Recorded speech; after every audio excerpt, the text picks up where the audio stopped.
ने जो मांगा राम को 14 वर्ष का वनवास नहीं प्रिय। ये बड़ी दुखदायी बातें हैं, ये आपके मुख से शोभा नहीं देती। आपने भरत का राज तिलक मांगा, वो मुझे खुशी से स्वीकार है, पर इतना अन्याय मत करो रानी कि राम को 14 वर्ष का वनवास, क्योंकि वो तो अभी ठीक से चलना भी नहीं सीखा है और वो 14 वर्ष वनवास में कैसे व्यतीत करेगा प्रिय। सुनो मेरे। अरे महाराज, यही आपका सत्य है, यही आपकी आन और आसन डगमग हो गए मांगे जब वरदान। महाराज, आपने क्या सोचा था कि कैकेयी कोई साधारण सी वस्तु मांगेगी? वो जो मूंगफली बेच रहे हैं वो मांगेगी, जलेबी जो लगा रहे हैं वो मांगेगी? आपने क्या सोचा था? मैं चना चबेना मांगूंगी, और जो हमने मांग लिया सो मांग लिया। सुनो ना, जो 2 बार मांगे हैं मैंने, अब उसको बदल नहीं सकती। पड़ गई रेत जब पत्थर पर, धोने से निकल नहीं सकती।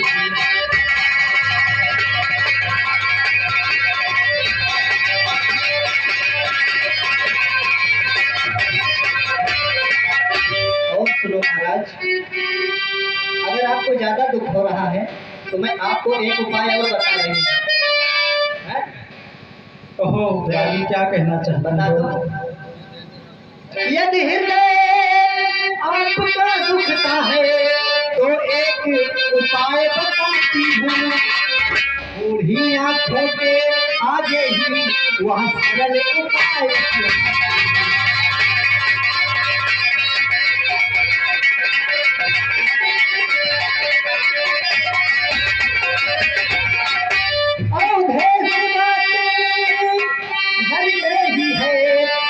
पंचों में अपमान नहीं, अपने मुख से कहते दूंगा पिछला वरदान।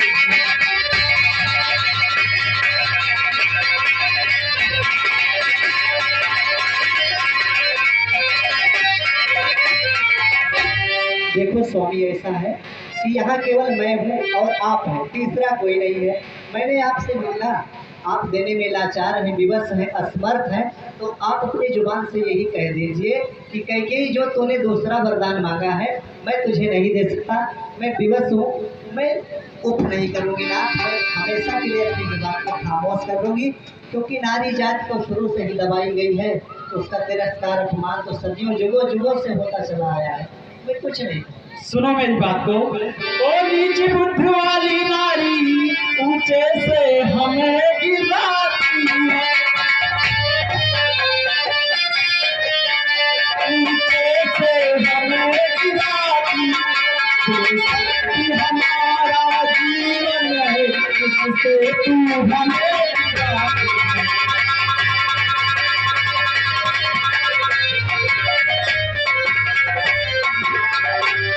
क्या उलझन है वरदान न दे तो धर्म हमारा जाता है, तो धर्म हमारा जाता है। इस ओर राम बन जाता है तो प्राण तुम्हारा जाता है।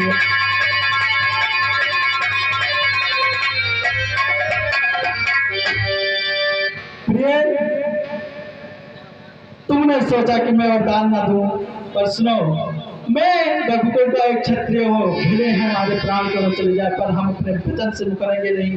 बतलाओ। अरे महाराज, मैंने आपसे 2 वरदान क्या मांग लिए? आप तो बिल्कुल साधारण असहाय नारी की तरह, स्त्री की तरह रोने लगे। क्या आप अपने इस रघुकुल के वंशों को भूल गए, पूर्वजों को भूल गए? आपके ही कुल में महाराज हरिश्चंद्र जन्मे थे, उन्होंने अपने वचन के लिए खुद को बेच डाला, महारानी तारा को बेच डाला, अपने पुत्र रोहित को बेच डाला, मगर अपने वचन से वो फिरे नहीं। आपके ही कुल के महाराज शिवी थे, जो कबूतर के प्राणों की रक्षा करने के लिए अपना मांस तक निछावर कर दिए। आपके ही कुल में महाराज विभीष पैदा हुए थे, उन्होंने इंद्र को अपनी हड्डी तक दान दे दिया था। जब देवासुर संग्राम हुआ था तो उन्हीं के हड्डियों का अस्त्र बना था जिससे असुरों का पराजय हुआ था। मैं आपसे हरिश्चंद्र जैसा मरघट का दाम नहीं मांग रही, आपको मैं शमशान घाट नहीं भेज रही हूँ, मैं आपसे हड्डी और मांस नहीं मांग रही हूँ, आपसे केवल मैं 2 वरदान दे रही हूँ और आप एक असहाय नारी की तरह रो रहे हैं। अगर नहीं देना है तो मत दीजिए, कोई बात नहीं। और मेरा कुछ नहीं बिगड़ता है, तू जो मुझको ललकारी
रानी रानी आंचल पसार करी जाले और जाले भी करी जाले और जाले भी और बनवास भी वर भी और जाले भी।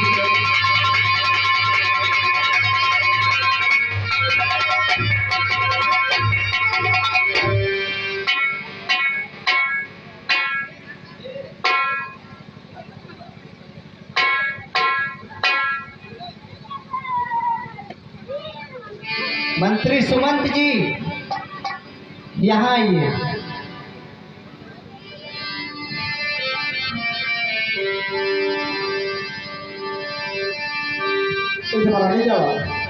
मंत्री सुमंत, ऐसा करो, जाओ तुम राम को बुला कर लेकर आओ, कह देना कि तुम्हारी माता ने वो भवन में तुम्हें बुलाया है, वो शीघ्र चला आएगा। ठीक है।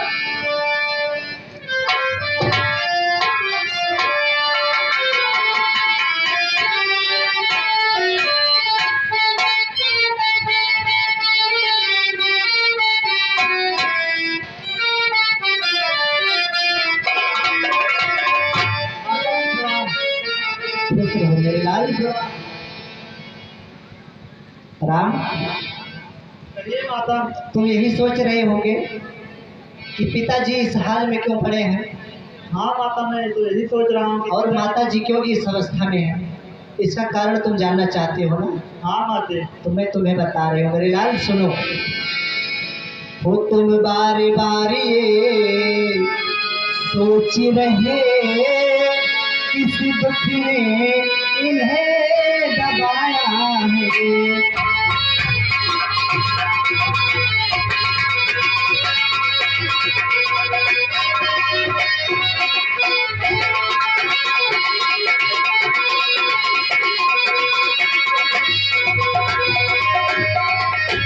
तुम बारी बारी ये सोच रहे किस गम ने इन्हें दबाया है, इसका कारण बतलाने को मैंने ही तुम्हें बुलाया है।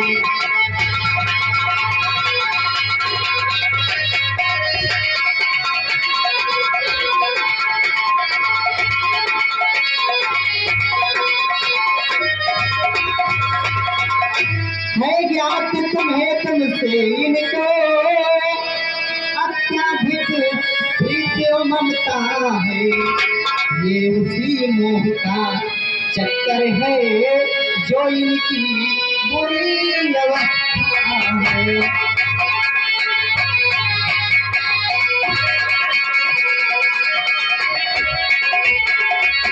देवर देने तो राजा ने मुझको धरोहर रखा था, और जब आया समय तो मांग लिया जो भी मुझे मांगना था।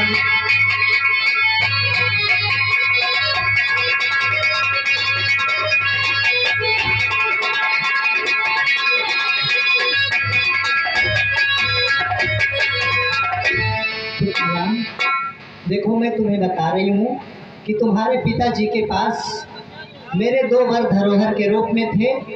जब समय आया तो मैंने मांग लिया। पहले वरदान में मैंने जानते हो क्या मांगा है? क्या मांगा है माता जी? बेटा, पहले वरदान में मैंने अपने बेटे भारत के लिए इस अयोध्या का राज मांगा है। तुम्हें कोई आपत्ति तो नहीं है? नहीं माता, मुझे कोई आपत्ति नहीं है। मगर बेटा, मैंने अपने बेटे के लिए अगर मांगा तो फिर सोचा कि अगर राम के लिए कुछ नहीं मांगूंगी तो मुझसे नाराज हो जाएगा। सोचेगा कि माँ ने भरत के लिए तो मांग लिया और मेरे लिए कुछ नहीं मांगा। तो मैं तुम्हारे लिए भी बेटा कुछ मांगी हूँ। क्या मांगी हो माँ? जानना चाहते हो क्या मांगी हूँ? हाँ माता, आप ठीक ही जानना चाहता हूँ। मांगूंगी जरूर बेटा, क्योंकि तुम मेरे बेटे ही हो ना, और मैं तुम्हारी माँ हूँ। इसमें कोई संदेह तो है नहीं? नहीं माँ, इसमें कोई संदेह नहीं। तो बेटा, मैंने ज़्यादा कुछ नहीं मांगा है, बस केवल तुमको 14 वर्षों के लिए वनवास में अपना जीवन व्यतीत करना होगा, बस यही मांगा है। अगर तुम अपने पिताजी के वचनों का पालन करना चाहते हो तो इनकी आज्ञा सिरोधार्य समझकर इनके वचनों का पालन करो, और अगर नहीं जाना चाहते हो बेटे तो कोई बात नहीं, ये अयोध्या तुम्हारा है, तुम यहाँ के ज्येष्ठ पुत्र हो, युवराज हो, राजकुमार हो। क्या होगा, ज़्यादा से ज़्यादा तुम्हारे पिताजी के वचनों का उल्लंघन ही तो होगा बस।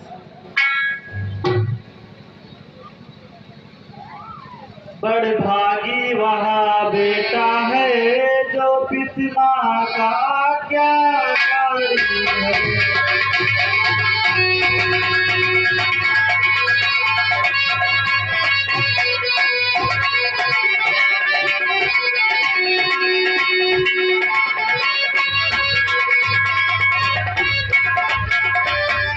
बड़ भागी वहाँ बेटा है जो पिता का आज्ञाकारी है। माता यदि ही आज्ञा तो जिंदगी कभी हारी है।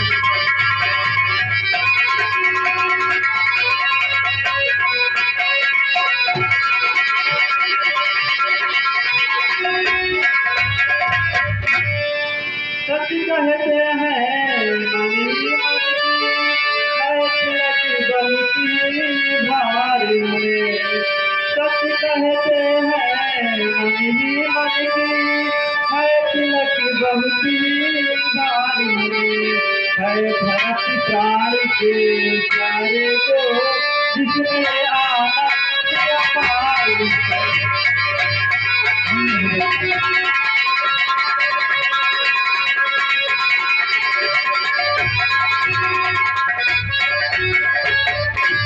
पुत्र राम, क्या तुम वनवास जाने के लिए तैयार हो?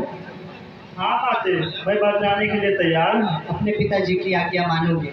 हाँ माते जी, मैं पिताजी की आज्ञा मान। तो देखो बेटा, ऐसा है, जितनी जल्दी हो सके वन जाने के लिए तैयारी करो, क्योंकि महाराज की हाल बिगड़ती चली जाती है। जितने देर तुम यहाँ ठहरोगे उतना ही संताप इनका बढ़ता जाएगा। और सबसे महत्वपूर्ण बात तो ये है कि जो समय तुम्हारे राज तिलक का था वही समय तुम्हारे वनवास जाने के लिए शुभ होगा। इसलिए देर न करो, शीघ्र जाओ मेरे लाल, नहीं तो तुम्हारे पिताजी का संताप बढ़ता ही जाएगा। जाओ मेरे लाल।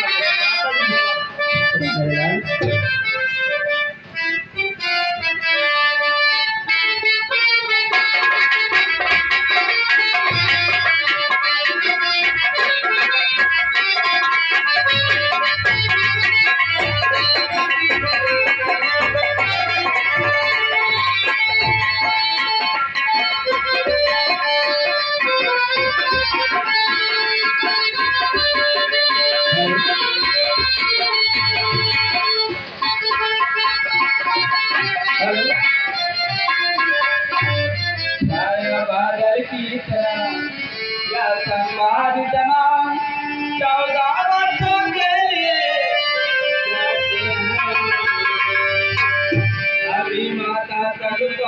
नहीं पाए थे श्री राम पहले आपको चिट्ठियां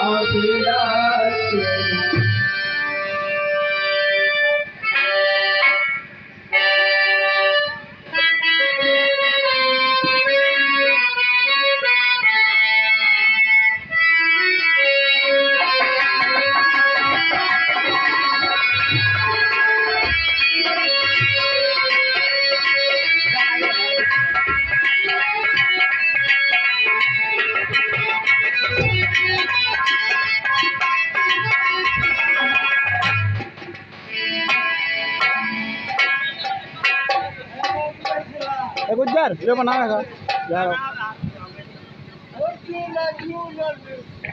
क्या बात है बेटी जो तुम आज इतना उदास हो? जब भी मेरे पास आती थी तो तुम्हारा चेहरा खिला रहता था, आज क्या बात है जो तुम्हारा चेहरा मुरझाया हुआ है?